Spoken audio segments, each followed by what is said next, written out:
Hello, my dear students. Hope you all are keeping well and you have done your first poem that is written by William Wordsworth. Now it's the time to do another poem. This is Mother's Day. It is by Shiv K. Kumar. And my dear students, you will find that in this poem we will see that we don't have one specific day to pay our tribute towards our mother, as in the western countries they pay special tribute on one day, on one very special day. But in India, the mothers are very possessive. They always shower their blessing towards their children. So another very interesting poem. So let's get started. Mother's Day by Shiv K. Kumar. We do it differently in this dark continent, not just once a year. A string of sparse verses ensconced in the bouquet, shaped like a Chinese house of dreams. Here, the poet, he says that the people in India celebrate Mother's Day in different way. They don't celebrate just once a year. They don't adore their mother in false words.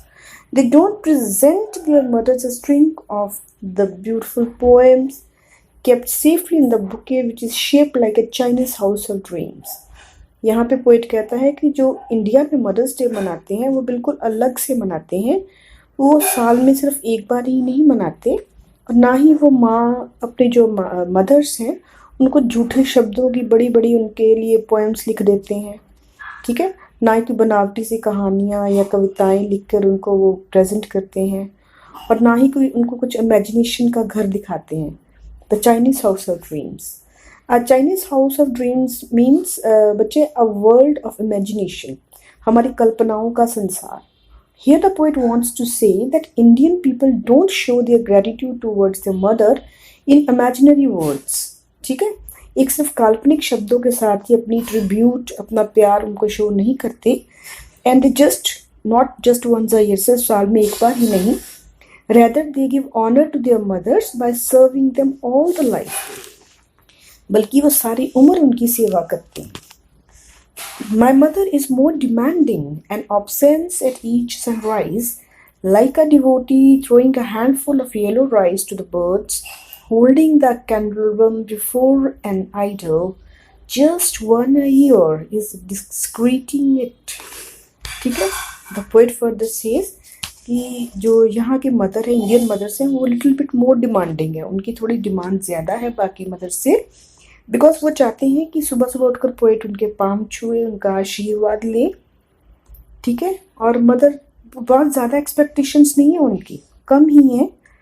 So she wants that her child should touch her feet every morning and take her blessing before starting a new day. सुबह उसके palm छुए, उनसे आशीर्वाद लें. Then the poet says that his mother wants him to throw a handful of yellow rice to the birds. ठीक है, वो चाहते हैं कि जो पीले चावल हैं वो पक्षियों को फेंके, दाना डाले. इससे उनका मेन मकसद है कि they should be attach with the values to help the animals and birds. कि एनिमल और बर्ड्स की भी हमें हेल्प करनी चाहिए, उनकी केयर करनी चाहिए. Then she demands only this much from children and the poet says that worshipping an ideal just one a year by holding कैलेंडरब्रम टू इट्स ऑल यूजलेस. कहते जैसे होता ना, किसी मूर्ति की हम पूजा साल में एक बार कर देते हैं, तो कहते हैं अगर हम एक दिन सेलिब्रेट करेंगे मदर्स डे तो ये बिल्कुल वैसे ही होगा कि किसी भगवान की, किसी मूर्ति की एक दिन धूप जलाकर पूजा कर लो. इससे तो उस भगवान को भी आप क्या कहोगे कि उसका अपमान ही होगा ना. So it's nothing but showing disrespect to it. ये एक डिसरिस्पेक्ट हो जाएगी. In the same way honouring one's mother once a year is nothing but showing disrespect to her. इसलिए सिर्फ एक दिन मदर्स डे सेलिब्रेट करने का मतलब है कि आप अपने माता का अपमान कर रहे हैं. Whenever I see caterpillars slouching towards the pansy's eyes, or hear ancestral voices in the wind's bowl, I evoke my deity sometime twice a day. कहते इन लास्ट लाइन्स में बच्चे कह रहे हैं, पोइट कह रहा है कि जब भी वो किसी कैटरपिलर ना एक इंसेक्ट्स होता है जो कि जिसके बाद में बटरफ्लाई बनती है.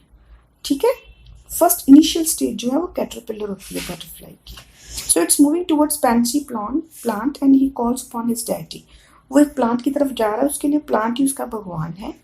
And whenever he hears ancestral voices in the long loud sound of strong wind, लेकिन जब उसको बहुत आवाज़ें सुनाई देती हैं हवा की, तेज हवा की, he calls upon his deity, वो डर के भगवान को याद करता है. And sometimes he calls upon his deity twice a day, और कई बार वो भगवान को दिन में 2-3 बार भी तो याद कर ही लेता है ना. Here the poet's deity is his mother. यहाँ पे poet की जो भगवान है, जो देवी है, वो उसकी mother है. In these lines, the poet wants to say that either he is amazed to see things or he is frightened, his mother comes to mind her first. जब भी वो डर जाता है, घबरा जाता है, तो उसकी मदर ही सबसे पहले आती है उसको बचाने के लिए, उसकी सुरक्षा करने के लिए. Either it is his pleasure or his pain. चाहे उसका सुख हो या दुख, वो सब कुछ अपनी माँ के साथ शेयर करना चाहता है. So he wants to share everything with his mother and he calls upon her no matters how many times a day. और इस तरह वो उसको इस तरह से याद करता है चाहे वो दिन में कितनी बार ही क्यों ना करे. Students, you must have enjoyed this poem and come to know that how possessive the mothers are. So we are free to get the blessings of our mother any day, and we should not celebrate Mother Day for a special day. All days are for the mothers.